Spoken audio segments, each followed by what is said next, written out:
Bonsoir, vous êtes sur Télé Sud. Merci de nous rejoindre pour une nouvelle édition. Nous sommes le vendredi 9 mars. À la une de l'édition de ce soir, la Côte d'Ivoire. Le Premier ministre ivoirien Guillaume Soro a présenté hier la démission de son gouvernement au président Alassane Ouattara, près de 3 mois après les élections législatives de fin 2011. La démission du Premier ministre Guillaume Soro et de son gouvernement fait l'essentiel des commentaires des journaux ivoiriens parus aujourd'hui, qui sur la même lancée annoncent que le nouveau chef du gouvernement sera connu au plus tard mardi.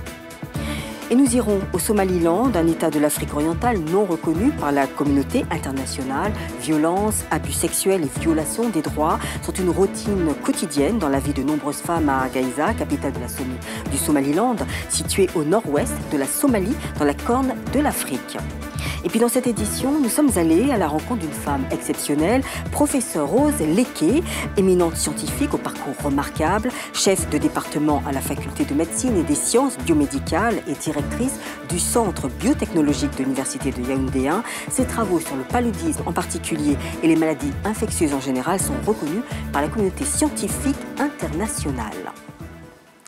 Et nous ouvrons avec la Côte d'Ivoire. La nouvelle était attendue depuis quelques jours. Guillaume Soro passe la main. Il a remis sa démission au président Alassane Dramane Ouattara aujourd'hui, après 5 ans passés à la primature. L'ancien chef des ex-rebelles pourrait devenir le prochain président de l'Assemblée nationale, Moïse Mounkoro. 25 membres de votre gouvernement se sont portés candidats de rigueur. C'était le dernier conseil des ministres de Guillaume Soro avant de remettre sa lettre de démission et celle de son gouvernement au président Alassane Ouattara. Je viens à l'instant de remettre à son Excellence le président de la République ma démission de mes fonctions de Premier ministre, ministre de la Défense. Cette démission du gouvernement intervient après la proclamation ce jeudi des résultats définitifs des législatives de décembre. Élu député de la circonscription régionale de sa ville natale, Guillaume Soro ne pouvait pas donc cumuler des mandats. Mais c'est surtout une démission qui vient après plusieurs réflexions et rencontres avec les leaders politiques ivoiriens. L'ancien patron des ex-rebelles a déjà les regards ailleurs. Il pourrait devenir le futur président de l'Assemblée nationale le lundi prochain. Il deviendra donc le dauphin du président. La démission de Guillaume Soro de la primature est avant tout une décision du président Alassane Ouattara. Il n'a pas oublié sa promesse faite au PDCI, le parti de Henri Konan Bédié. Cette promesse, un premier ministre venant du parti. Et pour succéder à Guillaume Soro, plusieurs noms circulent déjà. Mais il y a un homme qui fait figure de grand favori. Il s'agit de Joannou Aoussou Kouadio, l'actuel ministre de la Justice sortant et un proche de Henri Konan Bédié. Depuis 3 jours, une centaine de ménages de la province Bururi, au sud du Burundi, ont déménagé devant les bureaux du ministère de la Solidarité nationale et du rapatriement des réfugiés. Ils réclament des terres cultivables que le gouvernement du Burundi leur avait promises avant de rentrer dans leur pays natal. Reportage Makalix Mouchitsi et Dimboluyo. Adolescente, elle s'est faite abuser. Anda Hassan, comme des milliers de Somaliennes, a subi la violence sexuelle. Mais c'est l'une des rares à le signaler. Ils étaient 7. L'un d'entre eux m'a arraché mon téléphone. Je lui ai couru après. Mais les 6 autres m'ont suivi, battue et violée. Je me suis sentie triste, honteuse et déçue. Je me sens ostracisée dans cette société. En Somalie, le viol est synonyme de déshonneur. Il n'y a aucune reconnaissance sociale pour ces femmes victimes. Les violeurs de Anda ont proposé de lui acheter son silence. Elle a refusé. Elle demande justice. 10 ou 15 ans de prison, ce serait une peine juste et dissuasive, mais 1 ou 2 ans, ça ne suffit pas. C'est le cas aujourd'hui pourtant. Plus de femmes déclarent subir des abus sexuels et plus d'hommes sont condamnés pour faits de viol. Anda espère que sa cause sera entendue et servira d'exemple à d'autres femmes. C'était un reportage, bien sûr, sur le Somaliland, violence, abus sexuels et violations de droits. Là, nous allons regarder au Burundi. Depuis 3 jours, une centaine de ménages de la province Bururi, au sud du pays, ont déménagé devant les bureaux du ministère de la Solidarité nationale et du rapatriement des réfugiés. Ils réclament des terres cultivables que le gouvernement du Burundi leur avait promises avant de rentrer dans leur pays natal. Reportage Makalix Mouchitsi et Dimboluyo. Le froid, les moustiques, les conditions d'hygiène très précaires, c'est la situation dans laquelle se trouvent plus de 150 ménages des rapatriés de la Tanzanie qui font un sit-in devant le bâtiment abritant le ministère de la Solidarité nationale et de rapatriement des réfugiés. Ils réclament des terrains pour cultiver que le gouvernement du Burundi leur avait promis lorsqu'ils étaient encore dans les camps de réfugiés en Tanzanie. Pour nous convaincre de rentrer, les autorités burundaises avaient promis de nous donner des terres à cultiver. Et nous venons de passer 3 ans ici. On n'a rien eu jusque-là.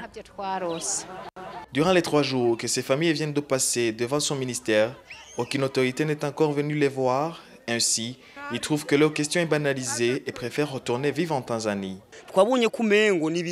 La question des terres cultivables était pertinente et personne ne veut nous entendre parler de cela. Nous ne savons plus à quel sens se vouer.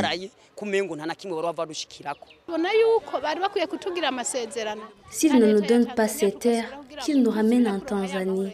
Là au moins, même si ce n'est pas dans notre pays natal, nous parvenions à bien vivre. Les autorités du ministère de la Solidarité nationale et du rapatriement n'ont jusqu'à présent voulu réagir face à cette question. En France, à Paris, de nombreuses associations ont répondu massivement hier à l'appel du collectif national pour les droits de la femme. De la place de la Nation à Bastille, des centaines de femmes et d'hommes ont marché pour réclamer une meilleure parité homme-femme, car force est de constater que la gente féminine a encore du mal à trouver sa place dans la société, trop souvent reléguée à l'image de la femme au foyer. Christina Okello était sur les lieux. Égalité salariale, parité homme-femme, ils sont venus apporter plusieurs revendications ce jeudi 8 mars à l'occasion de la journée de la femme. Des étudiants, des salariés venus dénoncer une fois de plus l'écart entre les hommes et les femmes en matière de travail. Malgré 20 ans de progrès, la gente féminine reste encore moins payée que les hommes et plus souvent à temps partiel et au chômage. Il y a beaucoup de suppressions de postes en ce moment et que ça touche essentiellement les femmes. Parce que dans la fonction publique, nous, c'est un peu l'espoir qu'on a quand on vient faire des études, c'est qu'on soit au moins prof. Cette année, le cortège a été grossi par la présence de femmes arabes, des Irakiennes, Tunisiennes en habits traditionnels. Après les printemps arabes, elles espèrent aussi un printemps féminin. Pour moi, nous sommes l'avant-garde de la liberté dans le monde arabe et nous sommes déterminés à aller jusqu'à la victoire, quel que soit le prix. Si les révolutions arabes ont permis aux femmes de s'affirmer sur les scènes publiques, en France, de nombreuses Françaises peinent à s'imposer dans la hiérarchie sociale, contraintes trop souvent à des tâches domestiques ainsi que les gardes d'enfants. Pour certaines, comme Florence, il faut casser les stéréotypes. Dans l'éducation des enfants, l'homme y devrait avoir sa place. Et il ne l'a pas. Quand on se bat pour le droit des femmes, c'est en même temps pour libérer les hommes. Une attaque à peine voilée aux hommes politiques en pleine campagne présidentielle pour qu'ils s'intéressent à la cause des femmes et pour que le 8 mars ne reste pas qu'une journée de slogans. Dans le prolongement de la 27e édition de la Journée internationale de la femme, nous allons découvrir une femme scientifique camerounaise. Professeure Rose Leké est une femme accomplie, épouse, mère, enseignante, chercheure et grande consultante. Elle a su au cours de sa carrière allier sa vie professionnelle à sa vie familiale, ce qui lui a valu de nombreux lauriers sur le plan national et international. Rose Leké, femme d'honneur, c'est un reportage de Dorothée Doumbé et Boubil Koubissé. Comment peut-on célébrer la femme camerounaise sans parler de Rose Gana Foban, épouse Leké? La femme scientifique qui a remporté en décembre 2011 le prix scientifique régional Kwame Nkrumah de l'Union africaine et la distinction de meilleure femme scientifique en Afrique centrale, des distinctions qui ne lui ont pas donné la grosse tête. Ce prix lui a valu une lettre de félicitations du président Paul Biya et d'autres diplômes. C'est que Rose Leké a beaucoup contribué au développement de la science au cours de sa carrière. J'ai beaucoup travaillé dans ma vie et j'ai fait la recherche, j'ai enseigné et je suis aussi pour essayer de faire avancer le développement de pays ou même le continent africain, mais partout dans le monde. C'est dans ce cadre paisible du Centre de biotechnologie de l'Université de Yaoundé 1 qu'elle développe les formules et les théories pour lutter contre le paludisme. Rose Leké est une enseignante chercheure rigoureuse et stricte, ce qui explique que sa réussite dans le monde entier. Elle est très stricte et sur le côté travail, elle met un point bien défini sur la qualité. Le professeur Leké ne s'est pas fait toute seule. À côté de Dieu, son époux Robert Leké a beaucoup participé à sa réussite. Jeunes étudiants très amoureux, ils ont très vite formé une équipe. Si je suis ce que je suis aujourd'hui, c'est grâce à Dieu vraiment, mais grâce à mon époux parce qu'on s'est mariés, on était vraiment les étudiants. Et on a travaillé ensemble. Rose Leké est une femme active dans le domaine du paludisme et son message à l'endroit des autres femmes est toujours le même. J'envoie aussi le message aux femmes pour savoir que quand elles sont enceintes, elles ont un organe qui s'appelle le placenta et que le parasite aime aussi ce placenta. On doit tout faire pour aller à la consultation prénatale pour prendre notre traitement intermittent préventif. Femme généreuse et humble, son vœu est que d'autres femmes camerounaises réussissent au même niveau qu'elle. Revenons en Côte d'Ivoire. Dans le souci d'aider les populations sinistrées après la crise post-électorale que le pays a traversée, le réseau d'investisseurs chrétiens a entrepris des actions de développement dans certaines régions dévastées du pays. Une mission de ce réseau d'investisseurs chrétiens s'est rendue dans le département de Gagnoa pour la finalisation de ces chantiers. Reportage Mathias Zakam. Dans le projet de développement de la Côte d'Ivoire après la crise post-électorale, le réseau d'investisseurs chrétiens a initié un vaste programme et de stratégies de développement pour venir en aide à certaines régions du pays sinistrées. C'est ainsi que les villages de Onayo et de Konayo dans le département de Gagnoa ont bénéficié d'infrastructures sociales au titre de l'année 2012, à savoir des centres de santé et des écoles primaires. Vraiment, nous souffrons parce que nous n'avons aucune case de santé ici pour pouvoir subvenir à nos premiers besoins. Ces œuvres sociales permettront dans un premier temps d'offrir des possibilités d'éducation aux enfants et de s'assurer que des soins de santé primaires aux populations des zones sinistrées. Je suis dans ce village dans le cadre du programme de stratégie de développement et d'investissement qui consiste à aider les villages à construire des centres de santé afin de venir en aide les populations dans le domaine de la santé. Un problème demeure. Le réseau d'investisseurs chrétiens a certes de bonnes idées, mais manque de moyens conséquents pour la mise en œuvre de son programme triennal 2012-2015. Les experts de l'eau des pays africains, particulièrement les États membres de la région du Sahel, sont en conclave à Bamako, Mali. Il y a un petit problème. Il s'agit d'une réunion consultative de haut niveau sur le projet de gestion des ressources en eau dans cette zone. Ce projet, qui va durer 4 ans, vise l'anticipation des crises liées au partage et à la préservation de ce liquide précieux dont les ressources s'amenuisent à cause du changement climatique. Reportage de Nagnan Aliou Traoré. L'eau est source de vie, d'après le dicton populaire. Comment mieux gérer cette eau, surtout dans les pays sahéliens où elle constitue aujourd'hui une denrée rare? C'est à cette problématique que l'Agence internationale de l'énergie atomique cherche réponse. La rencontre de Bamako s'inscrit dans ce ordre d'idées. Bien que les eaux de surface, on sait comment elles évolutionnent avec les changements climatiques et tout ça, on ne sait pas ce qui se passe des fois dans les eaux souterraines. 50% de l'eau potable que les êtres humains consomment, ça vient des eaux souterraines. Et on a aussi des outils qui utilisent la technologie nucléaire pour voir où vont les fleuves souterrains. Alors il faut former effectivement les personnes ou les organisations qui utilisent les eaux souterraines.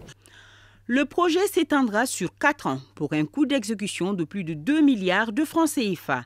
À noter qu'il permettra une bonne répartition du liquide précieux entre les pays sahéliens. Le prix Teodoro Obiang-Nguema pour la recherche en sciences de la vie doté par le président de la Guinée équatoriale a été validé hier par le conseil exécutif de l'UNESCO. Après une longue bataille de procédure, ce prix a fait l'objet de vives polémiques entre ceux qui estimaient que l'organisation internationale ne peut lier son nom à celui d'un chef d'État controversé et ceux qui n'y voyaient rien à redire. Il a été finalement adopté par 33 voix pour et 18 contre, la majorité requise étant de 26 voix. L'UNESCO met ainsi définitivement un terme au débat qui divisait l'organisation. Doté de 3 millions d'euros, ce prix a pour but de récompenser la recherche en sciences de la vie. C'est la fin de cette édition. Avant de nous quitter, le rappel des titres. Le Premier ministre ivoirien Guillaume Soro a présenté hier la démission de ce gouvernement au président Alassane Dramane Ouattara, qu'il a accepté près de 3 mois après les élections législatives législatives de fin 2011. Son successeur devrait être connu dans les prochains jours. Guillaume Soro vient de passer 5 années à la primature. Il a servi Laurent Gbagbo, puis Alassane Ouattara. Aujourd'hui, à 39 ans, il devient simple député. Au Somaliland, État de l'Afrique orientale non reconnu par la communauté internationale, violences, abus sexuels et violations des droits sont une routine quotidienne dans la vie de nombreuses femmes à Hargeisa, capitale de Somaliland, située au nord-ouest de la Somalie, dans la Corne de l'Afrique. Et puis dans cette édition, nous sommes allés à la rencontre au Cameroun d'une femme exceptionnelle, professeure Rose Leké, éminente scientifique au parcours remarquable, chef de département à la faculté de médecine et des sciences biomédicales et directrice du centre biotechnologique de l'université de Yaoundé 1. Ses travaux sur le paludisme en particulier et puis les maladies infectieuses en général sont reconnus par la communauté scientifique internationale. Merci de nous avoir suivis. Prochain rendez-vous avec l'info, c'est demain avec le JT du week-end. Et dès lundi, vous retrouverez Nidia Paliakara à 21h pour une nouvelle édition. Quant à moi, je vous souhaite un bon week-end et puis surtout, reposez-vous bien.